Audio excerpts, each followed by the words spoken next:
Once upon a time, in a small village nestled between lush green hills and winding rivers, lived a well-known midwife named Kadi. Kadi was admired throughout the region, renowned for her skill and her warm, caring nature. She had helped bring countless babies into the world, and the villagers trusted her deeply. However, beneath her gentle smile lay a dark secret that no one in the village could have imagined. Kadi had a hidden agenda, a scheme she carefully executed each time a new mother came to her for delivery. She would swap babies, giving some families children that weren't their own. Why, you ask? Because Kadi believed she was able to see the destiny of each child. She thought that by swapping certain babies, she could correct the path of their lives, ensuring they grew up in families where they would thrive, or have a life that matched what she felt was their true calling. In truth, it was a misguided and dangerous notion, but Kadi believed she was playing the hand of fate. She thought she was doing good, protecting some families from hardship and placing children in homes where they would have a better life. One rainy night, a young mother named Amina arrived at Kadi's small hut, groaning in labor pains. Amina was a beloved villager, known for her kindness and devotion. Her husband, Jabari, was a humble but hardworking farmer, eagerly awaiting the birth of their first child. That night, Kadi delivered a healthy baby boy, and she looked into his eyes. Instantly, she was struck by a feeling, a hunch that this child was destined for greatness. But Kadi's mind was clouded, convinced that the boy needed a different family, one with wealth and resources to give him the education and opportunities that Jabari and Amina couldn't afford. Just 2 nights later, another mother, the wife of a wealthy merchant from the neighboring village, arrived at Kadi's hut. She too gave birth to a boy, although this child was smaller and weaker. Kadi seized the chance to adjust fate. She switched the babies, sending the merchant's son with Amina and Jabari, while placing Amina's son with the merchant family. Kadi congratulated herself on her noble act, believing she had granted both boys a better future.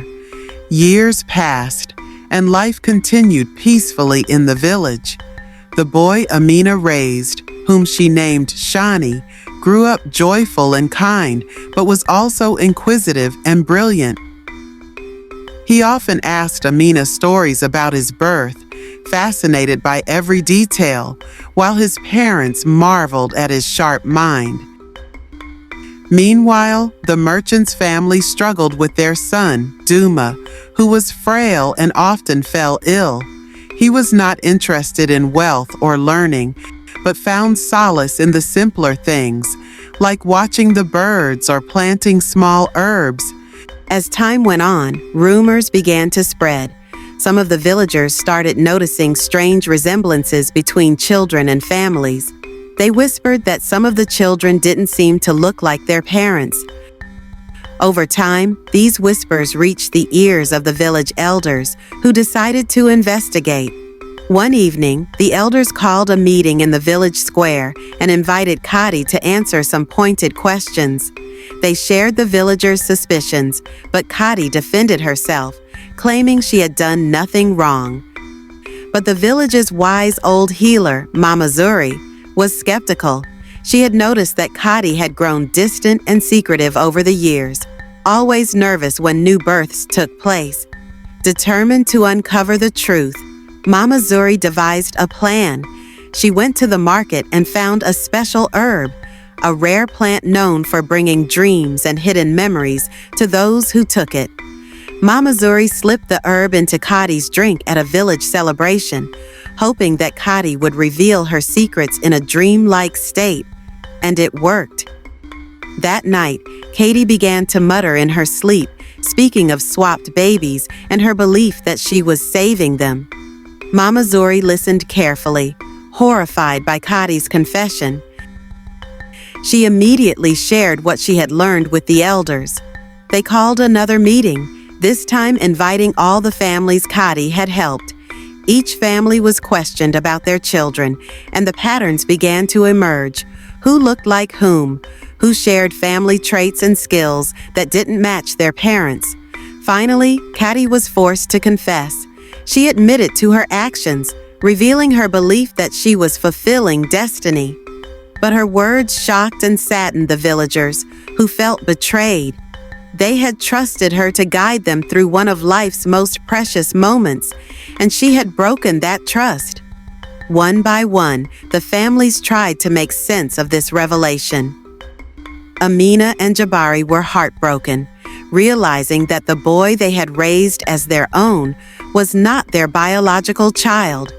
Yet, they couldn't imagine life without Shani. The wealthy merchant, too, struggled to process the truth, realizing that the child they had struggled to bond with was not theirs by birth.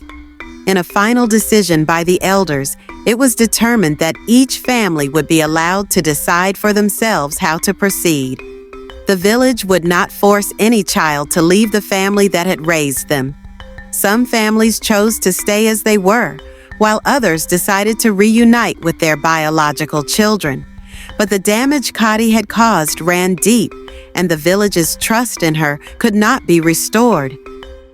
As for Kadi, she was exiled from the village, left to wander alone with the weight of her actions. She had believed she was shaping destinies, but in truth, she had only brought confusion and sorrow to the people who had trusted her most. The villagers learned a valuable lesson that day. True fate and destiny are beyond human control. Each child's path is their own, and the bonds of love cannot be determined by blood alone. And so, the village slowly healed, cherishing the families they had chosen for themselves and remembering the lesson of Kadi, the midwife who sought to play with fate and lost her place in the community forever.